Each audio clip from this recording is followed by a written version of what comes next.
Good morning, church family. So good to see your smiling faces today.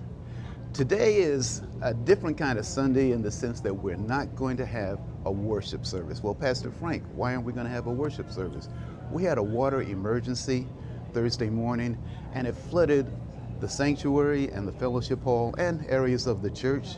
Now we're working with a company. You can hear the blowers in the background already.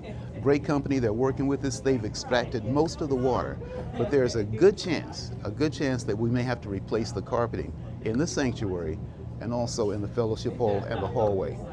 And the reason I'm telling you this is twofold. The first thing, there's going to be some inconveniences over the next few weeks.